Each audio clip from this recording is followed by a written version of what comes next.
Greg Bedard from the Boston Sports Journal joins us in our Town Fair Tire studios.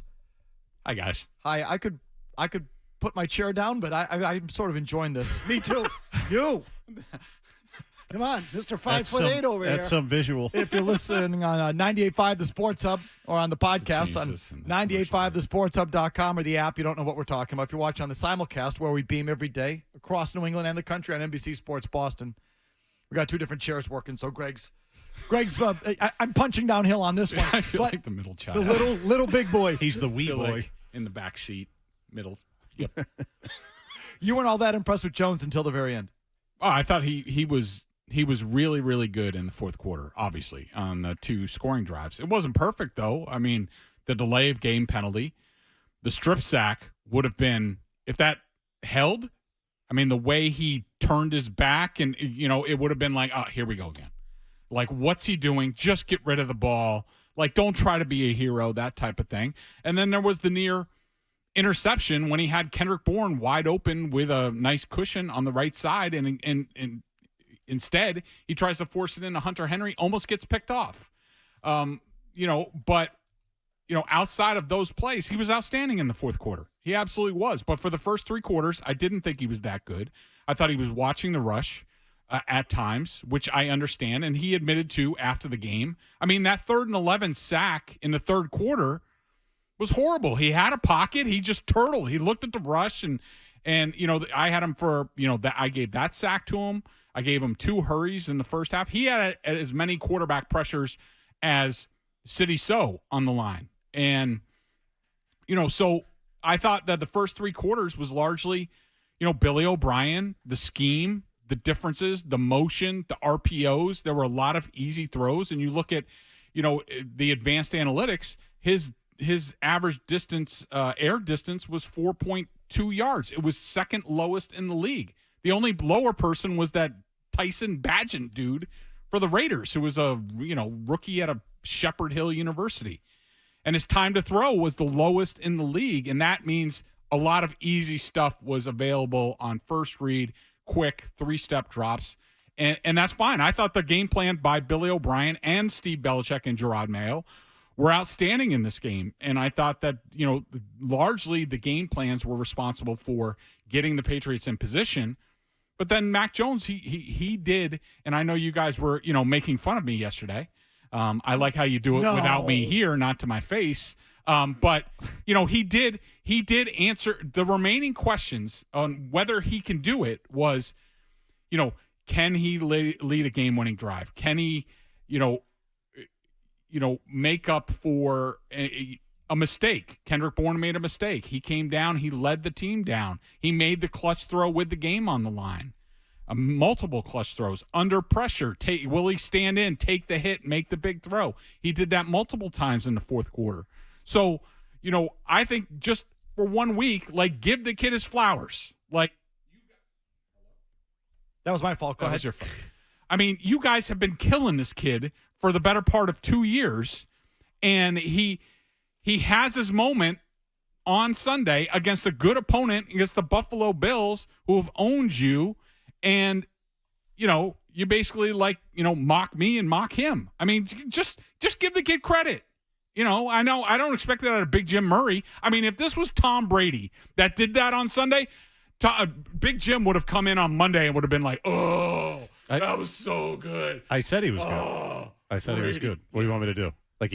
Blind squirrel finds a nut every once in a while, Greg. What do you want me to tell you? It was a virtuoso performance. It was good. It was. His fourth quarter was tremendous. Except for the near pick and the delay games. Yes, but did he get it done? Did he deliver 2 touchdown drives in the fourth quarter against the Bills? It was good. And outdueled Josh Allen at the same time. I said he was the better of the 2 quarterbacks. So if we give him his props. Is that good enough for you, Greg, or no? I wasn't talking to you. If we give him his props, can we still mock you? Yeah, I prefer you to do it to my face. Let me answer it. I mean, if you guys have a Jesus, would you please? So all the questions, rest? Greg. How many questions does he have to answer? Because you've given an answer for one. What other questions did he answer with 1 good quarter? All the remaining ones I had. Now he needs to do it again. Can he repeat it? Is this his new standard that he can do this on a week in, week out basis? That's a legit question. I mean, and we don't know the answer yet. If you want to talk some football with Greg, 617-779-0985. I got you a chair, big boy. You want to switch chairs? Sure. So you're not in that spot? Yeah, we want to give you some height. I mean, and that to-your-face thing. Well, what are we going to do, Greg? You're in on Tuesdays. The game was Sunday. You wrote something on Monday. Would you please with What, this? you couldn't hold it and bring it out today? No. You do a segment. Yeah, Make fun of me to my 5 face so I minutes. can go back and forth with you. It was virtuoso. You know, it'd be good radio. It was virtuoso. Well, here we are. And I'm more of a Mac Jones guy than these guys are. He absolutely deserves credit. I have no problem with giving him all the credit in the world for doing it. He did it. And we'll find out in time whether it's a blind squirrel or not. I think he's closer to the guy than these two over here, for sure. And if he was surrounded by more, you'd see more of that. I agree with that. But that, I don't know if you want to go big picture on that. It still doesn't mean that we talked about this on TV last night. I still don't know if he makes sense for this place. Mac Jones does.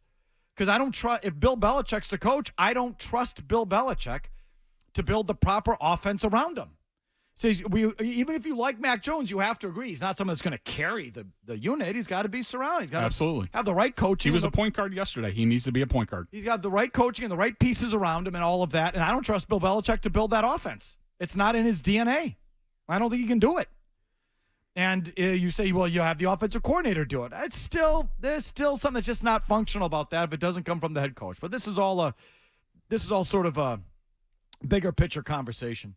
Do you think Bill O'Brien deserves credit for the first 3 quarters? Oh, absolutely. What did he do, and what was the difference? It was, the amount of motion, the late motion that, really stressed when you look at this Buffalo defense because they're so, ravaged by injuries. I mean, they're weak at defensive tackle. They're extremely weak at linebacker. They took advantage of their linebackers, spread them out. When they got into passing situations, they're also, decimated at cornerback.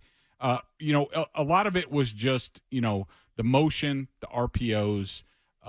They would, because Buffalo's so zone dependent, the Patriots at the last minute with that late motion would flood the zone with, extra receivers. And basically the Bills couldn't account for them. And, Mac found the weak spot more often than not. And, and I thought that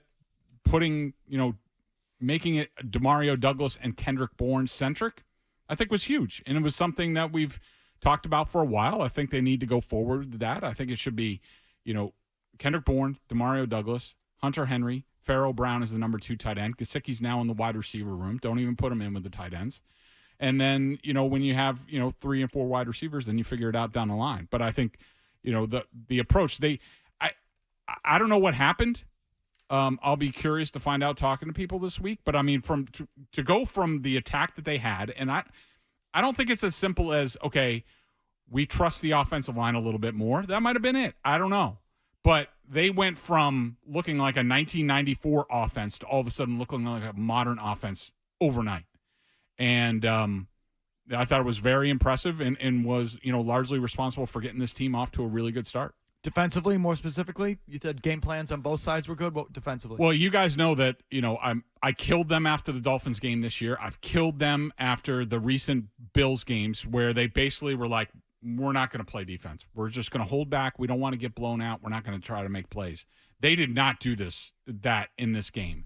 They came after Josh Allen. They blitzed him 50% of the time.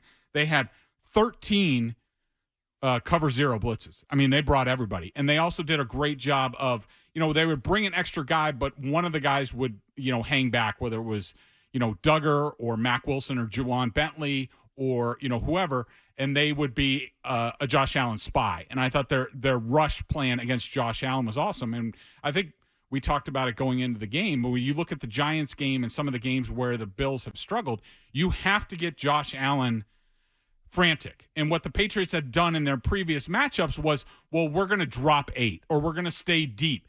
Josh Allen's going to kill you. He's going to run around, buy time, and then one of his guys is going to get open.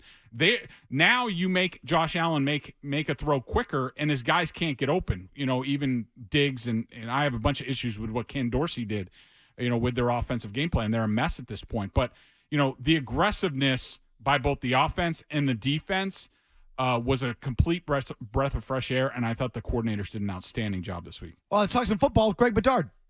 And he wants you to give credit to Mac Jones out there. Do you hear him? 617 And say it to his face. 779 to his face. One good quarter. Yippee! Let's ride him to Canton. Yay! And he answered all the questions. That's great. Yeah, Greg. Yeah, right to your face, Greg. I'm saying it to your face, Greg. You suck. Yeah, look at me right in the eye through the glass, Greg. You can't do it. Yeah.